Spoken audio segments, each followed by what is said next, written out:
Hello friends, कैसे हैं आप। तो चलिए आज की स्टोरी शुरू करते हैं। मैं रचना हूँ। अभी अभी शादी के बाद मैं और मेरे पति सूरज एक बड़े शहर में आ गए हैं।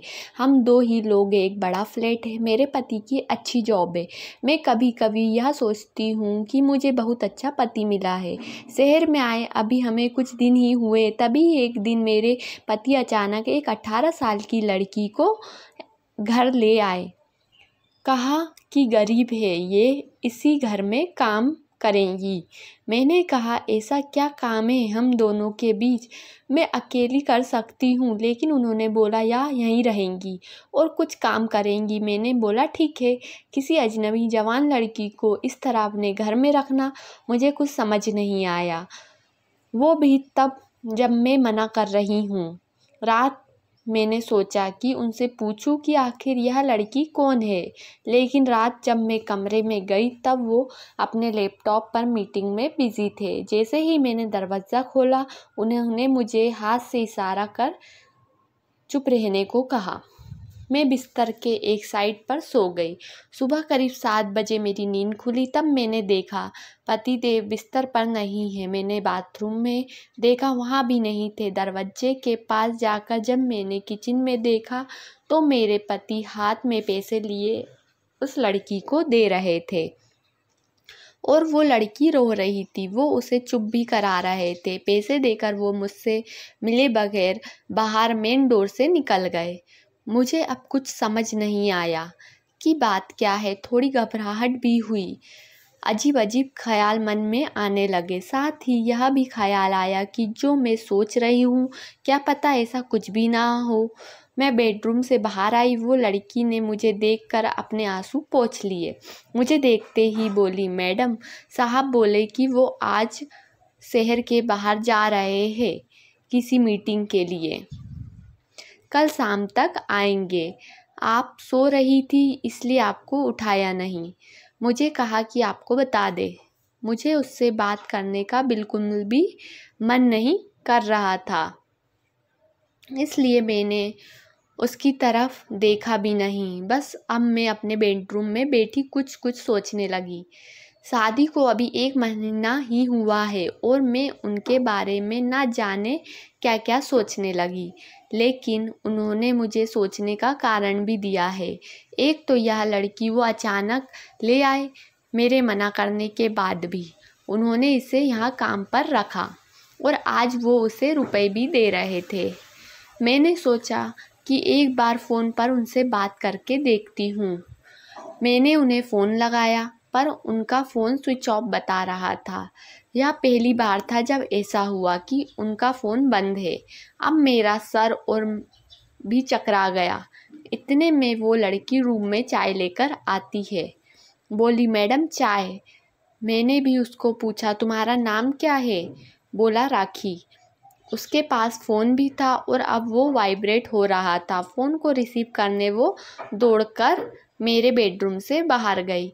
मुझे दूर से अब यही सुनाई दे रहा था कि उसने कहा कि मैं आती हूँ।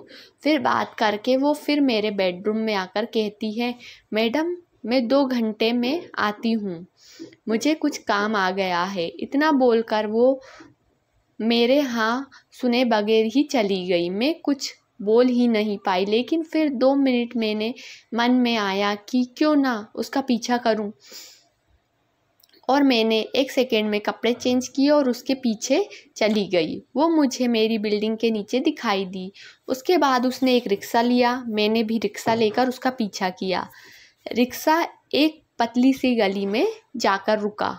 वो वहाँ से उतरकर पैदल चलने लगी। बहुत सारे छोटे छोटे घर से होते हुए वो एक घर के आगे पहुंची। लगातार उसका पीछा कर रही थी। क्यों कर रही थी, क्या जानना चाहती थी, इसका मुझे कुछ पता नहीं था। बस मैं उसके पीछे थी। दरवाज़ा खुला और खुलते ही वो लिपट गई उसकी माँ से जोर से। माँ और बेटी दोनों रोने लगी। दरवाज़ा बंद करना भूल गई। मुझे लगा कि अब मुझे सामने जाकर बात करनी होगी कि परेशानी क्या है। मैं उनके सामने गई। मुझे देखकर लड़की बोली, मैडम आप यहाँ पर? मैंने कहा, तुम्हारे साहब बोल गए थे कि तुम्हारा ध्यान रखना। उसकी रोती हुई माँ बोली कि ऐसा इंसान बहुत कम लोगों को मिलते हैं। मैंने पूछा, क्या परेशानी है, आप मुझे बताएं। माँ बोली कि इसके पिता साहब ऑफिस में सिक्योरिटी की नौकरी करते थे। अचानक हार्ट अटैक से उनका देहांत हो गया। इसका एक भाई है, लेकिन उसे पीने और जुए की लत है। वो मेरे पास एक पैसा नहीं टिकने देता। मैं अपनी परेशानी लेकर साहब के पास गई और उन्होंने पैसे से हमारी मदद भी की। साथ ही उन्हें जब मैंने बताया कि इसका भाई ऐसा है, तो उन्होंने कहा कि इसका यहाँ रहना सही नहीं है, इसलिए वो उसे अपने घर को ले गए। मैं इनकी बातें सुन ही रही थी कि उनका फ़ोन आया। मैंने फ़ोन रिसीव किया। सूरज बोले कि उनका फ़ोन रात में मीटिंग की वजह से चार्ज नहीं हो सका था, इसके कारण बंद आ रहा था। मुझे पूछा, कहाँ हो तुम? मैंने बोला कि मैं उनके घर आई हूँ। सूरज बोला, हाँ मैं रात में तुम्हें बताना वाला था, पर मीटिंग की वजह से लेट हो गया और फिर तुम सो गई थी। मुझे उस समय जो सही लगा वो मैंने किया, इसलिए मैं उसे तुम्हारे पास ले आया।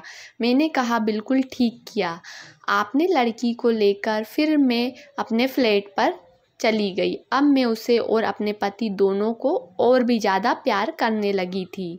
तो फ्रेंड्स, ये तो थी हमारी आज की स्टोरी। अगर आपको अच्छी लगी हो तो प्लीज़ चैनल को लाइक, सब्सक्राइब और शेयर ज़रूर कीजिएगा। Thank you.